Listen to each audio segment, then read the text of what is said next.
what have we mentioned Artem Lobov before. Oh, yeah. And what's his face? Cyborg did look like Artem Lobov in that shot. I wasn't trying to be funny. He did look like Artem Lobov. But Artem Lobov, for those that aren't familiar, the powerhouse of Russian MMA that he is, he's been in the news recently, Harrington. Can you break down what's going on with Artem Lobov, if you would? Well, he asked for his release from the UFC. It was granted. Oh, can you not do your sexy radio voice? I hate you. Okay. Just trying to get the news here. No. Hold on. So that's his sexy radio voice. Yeah. How does he talk normally? Make him talk normally. Do you want me to edit this? Will Mike, I'm just doing my best out here. What the fuck is that? So he signed with Bare Knuckle FC. He is signed up to fight Jason Knight, a.k.a. Hick Diaz, a student of Alan Belcher, a former foe of yours, to fight at Bare Knuckle FC. All right. And I believe it was a 6-figure deal with pay-per-view points, correct? I cannot find the exact money that he's making here, but I would assume he's getting paid pretty well. Yeah. Well, 3-fight That's losing great. streak in the UFC. Yeah, prior to the start of the show, Lewis, you said to me, I know you don't want to, you suggested this as a topic, and you said, I didn't want to speak about that because I wanted to, what did you say? I wanted to take a dump on Bare Knuckle or something, which isn't the case. Here's what happened. Kendall Grove was fighting Bare Knuckle a few months ago, and it was right when that story came out, I said, do you want to talk about it? And you said at the time, I don't really want to discuss it because honestly, I don't know that much about it and I don't have much positive to say about it. So we stayed away from the topic because you didn't want to shit on what your friend was doing. So that's why, today I brought it up and I said, do you still want to discuss it? And you said, yeah, let's talk about it. So. Yeah, well, to be honest, I'm happy where fighters still have a place to go after Bellator or the UFC. I mean, they're the top two promotions that everyone's trying to fight for. Of course, UFC's far ahead. That's number one. Bellator's number two, and then some guys, they've got nowhere to go after that. And then, you can go out to Japan or you can fight all over the place. There's small promotions everywhere. In England, there's Cage Warriors. I'm sure there's others in the US as well. King of the Cage and whatnot, but a lot of them don't pay very well. So while I think it is a bit of a backward step, the bare knuckle boxing, but I do. It's dangerous, especially with bare knuckle, and it's ultimately, I think it's great though that these guys, they choose to do that under these rules and they go and get paid. They can continue to make a living, and that's what I'm in favor of. Do I think it's a positive step forward for the sport? No, but there's always been bare knuckle boxing. That's been around for a long, long time. It's been around in England for a long time. And basically since the inception of combat sports, bare knuckle boxing's always been there. Right. And I'm just glad that there's a promotion like this. And I don't know much about it. And there was some controversy recently. Baz Rutten went on a hell of a rant, a very, very negative rant about the promotion. I don't know any of the details, so it's nothing personal. Maybe but I'm just glad that there is somewhere to go for these fighters, after Bellator, after UFC. And if they're going to get a cut of the pay-per-view and they sell some and they make some money, then happy days. I'm all for it. Yeah, I mean, it's sort of a weird thing because it's reminiscent of the way people would talk about MMA back in the day. And they go, well, it's too brutal and there's not enough rules. And then you sort of find yourself like, am I about to call this human cockfighting? Time out. Hold on. Let me stop for a second. And my philosophy in life is it's your body. You can do what you want to do with your body, and I feel like if there's two men that agree to get in the center of a ring or a cage or whatever it is, and they agree to a certain rule set and they want to challenge themselves, I think it's fucking badass. I just get concerned with, you talk about like longevity. I look at you in your career, you made some really smart decisions in your career. You had a really long career. I feel like there's not enough data in that sport right now to really go like, well, how dangerous is this? Can you break your hands to the point where you can only fight a few? Like what happens? I mean, I have no idea, having that style of fight. My concern would be you'd have more injuries, sort of like we just saw with Cyborg with caved in, fractured cheekbones and really bad scar tissue. And maybe that would cut the shelf life of a fighter down. And I think what the good thing that MMA did is they created the rules to make it safe enough so you could actually have a long career, and it's not like it was back in the day. Because if it was like UFC 1 rules where you're fighting 3 times in a night where anything goes, fucking nobody would have any careers. You can only fight a few times before it's over. Yeah, absolutely. I do agree. And I guess the counter from the bare knuckle advocates would be this. And it's one that does stand up, I guess.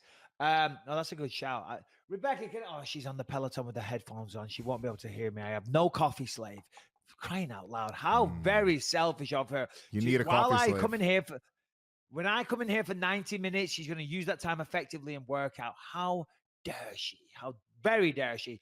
No. So the bare knuckle advocates would say this: MMA is safer than boxing because the gloves are smaller, because you take less concussive blows. That's why typically we don't see a lot of fighters dying after the fight. Unfortunately, it's a very, very sad statistic. That's what happens in boxing. They can take more concussive blows to the head. And predominantly in boxing, yes, of course, you use body shots. But for the most part, predominantly, I'd say it's probably 85 to 90% headshots to the body. So you're taking hundreds and hundreds of punches to the head. You take a lot of concussions because you can absorb more of those shots. In MMA, they say the glove is smaller, so you can't take as many shots. And you take one shot, you go down, your opponent can pounce on them. They would say, well, of course, the same thing as MMA, we've got even smaller gloves. In fact, we've got no gloves. And on top of that, you can't kick, you can't elbow, you can't knee like Michael Venom Page did. It's fists only. So they might argue, and I guess it does kind of stand to reason, that the majority of the big injuries, well, other than broken noses and perhaps broken jaws, would be to the hands.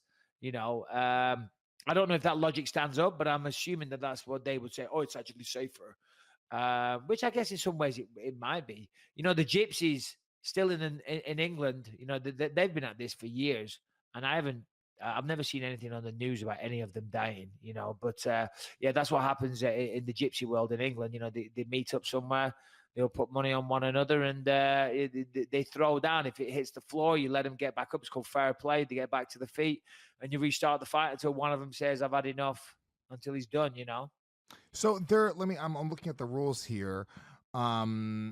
And maybe I hope I'm not wrong about this. It seems like they are almost real boxing rules. Like they have you get a 10 count if you go down. I almost feel like the rule about MMA gloves being smaller and not taking as many concussive blows, it's not so much about the size of the gloves, or I guess it is, that's a part of it, but also it's about a referee stopping it and not having a standing 8 count. So, if you're in danger and you're not defending yourself, the fight's over. That's that. In boxing, you have an opportunity to collect your thoughts. You're concussed. Take a moment to collect yourself. Get up within 8 seconds. Beat the clock. Can you hold your hands up? Cool. Let me move forward now.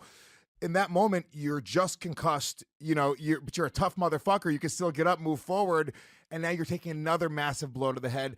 I think that's where it starts to be really dicey and dangerous. If you get concussed, you're not even supposed to get up and walk around, much less get up and start boxing again.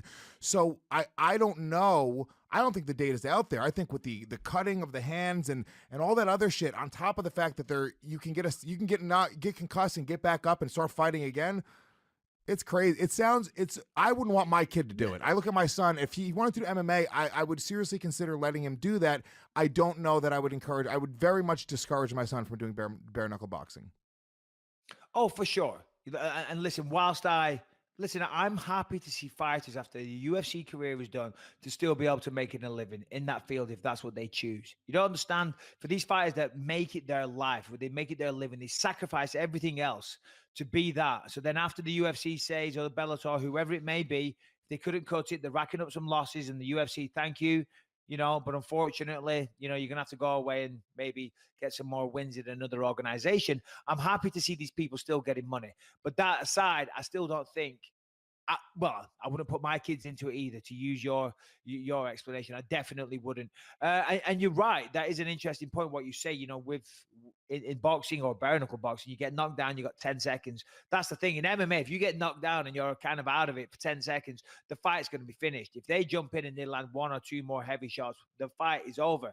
In boxing, as you say, they might be knocked into next week. But if they can summon the willpower to get back to their feet and convince the referee that they're okay. The fight will carry on. And that is the danger. I mean, you got to think, I don't know if you saw it, but the Tyson Fury fight against Deontay Wilder, and he was winning the fight on points. And then in the final round, he got dropped. And I thought he was out. And he was tough as shit. He got up at the last second and he went on to he dominated the rest of the round. But you can't tell me that there wasn't some kind of concussion going on there, because he got hit so hard and hit the deck real bad, Yeah, and who knows? I guess a doctor would know, and they'd look at the brain activity there, and I'm sure that you get hit like that, and then being hit like that on top of it is that much more dangerous. So it's kind of a scary thing.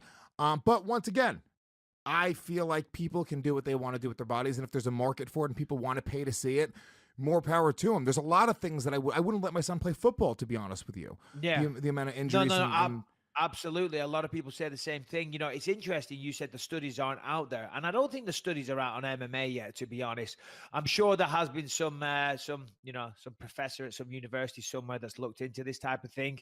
Certainly I haven't. As smart as I am, Lewis, I haven't conducted my study yet. I will do that, and I will publish it to the correct journal when I do. But in mixed martial arts, 20, 30 years time, we might see some of that stuff. I mean, Vanderlei Silva came out recently and he said that he's suffering the effects of multiple concussions in his MMA career. He said that he's having mood swings, he's suffering with depression and slurring his words and things like that, which getting plastic surgery, very strange cat-like plastic surgery. Yep. Not like I did. No. Not like I did. I don't look like a cat. I look exactly the same. I can just breathe. You will notice that I'm not breathing into the microphone. People even commented on YouTube. They said, wow, that nose surgery paid off. And it's still swollen, by the way. And it's still, if I touch here, it's still numb and still very sore. But all right, guys, let's just take a quick second to hear from one of our sponsors, Organifi. That's right, Organifi. Listen, Lewis, I love this company. If you want to be healthy in this day and age, you want to invest in your body, you want to live your best life and live a long, healthy age with no ailments, no aches and pains. You got to take care of your body. You got to put the right things into it. And that's where Organifi comes in very, very handy. They offer a variety of products to help you do the things I just said. One of the things that I like is the Organifi Turmeric Gold. I drink this every day in the morning. I make a protein shake. I put in my protein, my berries, some peanut butter, and I put in a spoonful of the organic turmeric gold. Obviously, laced with turmeric, is a potent anti-inflammatory and antioxidant. It helps repair muscles and supports the natural healing process, Lewis. Yeah, I know, and I'm back in the gym now too. So the turmeric gold is incredible. I've also been using their protein drink, which is delicious. It's all organic as well. A lot of protein powders. It's a lot of added crap. I don't like that, dude. The fact that it's just organic, 2 grams of sugar in the protein per serving in the protein drink, which is incredible. Plus, I never do green stuff at all. The green juice is fucking delicious. The reason I don't juice is because it's a pain in the ass to go to the supermarket, buy all the vegetables, all the other shit. It's a huge cleanup. It's a big mess. Take 1 scoop of the green juice, put it in 10 ounces of water, mix it around, chug it down. It's delicious. You get all your green. Now, I was going to say, you know what I do? I put the green in and I put the turmeric gold in. Then you're getting a double whammy of goodness. Then I'm floating on air. I feel so healthy. It's crazy. And here's what some of the other things that are in the turmeric gold. Ginger promotes a healthy response to discomfort from achy muscles and joints. Lewis, you're going to like that one. Reishi mushrooms, known as the king of mushrooms, used in Japan to enhance youthfulness and longevity. That's why I look so good at near 40. So I recommend going to Organifi and checking out Organifi Gold and all of their other products. And if you want to do that, please go to Organifi.com, Organifi, Organifi.com. Use the promo code BELIEVE for 20% off your entire order.